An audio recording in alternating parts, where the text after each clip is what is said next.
मुजफ्फरनगर में राष्ट्रीय ध्वज अंगीकरण दिवस के अवसर पर भारत माता भक्त संगठन जय जवान जय किसान के पदाधिकारियों और भोपा रोड क्षेत्र के ग्राम चांदपुर मखियाली के ग्रामीणों ने मंगलवार को जिलाधिकारी को ज्ञापन सौंपकर शिक्षा, पर्यावरण, गौ संरक्षण और प्रदूषण नियंत्रण सहित विभिन्न जनहित से जुड़े मुद्दों पर कार्रवाई की मांग की।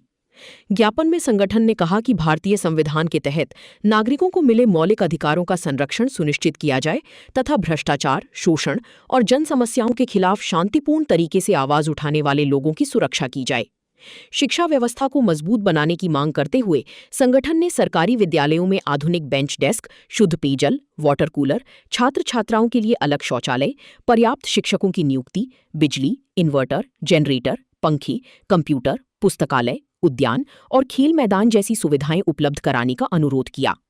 पर्यावरण संरक्षण के संबंध में संगठन ने प्रत्येक वर्ष 22 जुलाई को विशेष स्वच्छता अभियान चलाने तथा सभी ग्राम पंचायतों में वृक्षारोपण के साथ लगाई गई पौधों के संरक्षण के लिए ग्राम स्तरीय समितियों की गठन की मांग की।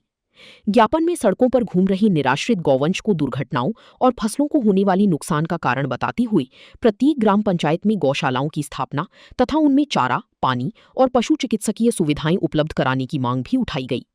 वहीं बढ़ते वायु प्रदूषण पर चिंता व्यक्त करती हुई जनपद के प्रमुख स्थानों पर स्मोक टावर अथवा एयर प्यूरिफिकेशन टावर स्थापित करने का सुझाव दिया गया ताकि नागरिकों को स्वच्छ वातावरण मिल सके। ज्ञापन संस्थापक एवं राष्ट्रीय संरक्षक चौधरी अनिल सिंह, राष्ट्रीय अध्यक्ष की प्रतिनिधि चौधरी अतुल अहलावत तथा संगठन के पदाधिकारियों और ग्रामीणों की ओर से जिलाधिकारी को सौंपा गया। भैया हम समाज के आदमी हैं, समाज के हक के लिए प्रदर्शन कर रहे हैं। जो दिल्ली लाठीचार्ज किया है शिक्षाओं पे, शिक्षा के मुद्दे पे, युवा पीढ़ी पे, क्या वे अपना इस भारत में अपना हक मांगना गैर कानूनी है?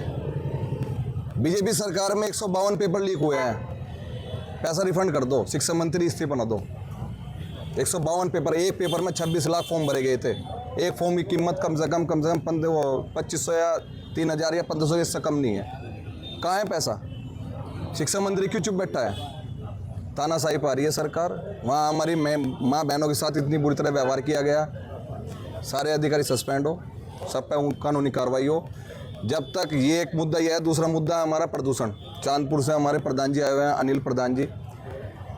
बीच में मुद्दे उठते हैं, दब जाते हैं, उठते हैं, दब जाते हैं। स्वास्थ्य विभाग ने आज तक वहाँ जाकर ये नहीं मेडिकल चेकअप ये नहीं हुआ कि किसे कितनी बीमारी है।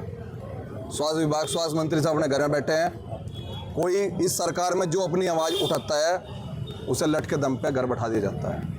आज हम यहाँ डीएम कार्यालय पाए हैं, या तो लट खा के जाएंगे या समस्या का समाधान लेकर जाएंगे। हम ये चाहते हैं, दिल्ली मुख्यमंत्री भी है, शिक्षा मंत्री भी, हम चाहते हैं क्यों लाठीचार्ज करा? जरूरत क्या पड़ी थी लाठीचार्ज करने की? शांतिपूर्वक क्यों नहीं बात करी गई? ऐसा अंग्रेज से भी गंदे हो गई है। अंग्रेजों ने भी महात्मा गांधी से वार्ता की थी। क्या शिक्षा विभाग से कोई भी आके किसी ने पूछा बच्चों से, भाई तुम्हारी मांग क्या है? ऐसे नहीं, ऐसे कर लो। देखो, नेतागण, राजनीति को आप छोड़ दो, राजनीतिगण जाएगा, विपक्ष के पास जाएगा। हम तो युवा पीढ़ी छात्र का समर्थन कर रहे हैं। और नारे सुनो, जब विपक्ष पार्टी आएगी, नारे से पहले आप गए दिल्ली जंतर मंतर पे, क्या व्यवस्था थी? पुलिस प्रशासन ने युवा छात्रों को ऐसे घेर रखा जैसे जेल में बंद कर देते हैं, चारों तरफ बैरिकेडिंग करके। क्यों? एक आतंकवादी है वे। उन्हें कह दिया कि सोनम जी को कि फंड चाइना से आ रहा है। क्या गवर्नमेंट को होता है चाइना से फंड आ रहा है? गवर्नमेंट को ये नहीं पता पेपर लीक कौन कर रहा है? 152 पेपर लीक हुए हैं। जिसके घर से पैसे जाते हैं पता उसे चलता है। सरकार अपना ले रही है, खा रही है। हम कहते हैं समाधान हो, दिल्ली में उचित कार्रवाई हो और सरकार शिक्षा मंत्री आके माफ़ी मांगे, शिक्षा मंत्री उन पर कानूनी कार्रवाई करवाए जिन्होंने मां महिलाओं के साथ दुर्व्यवहार किया है।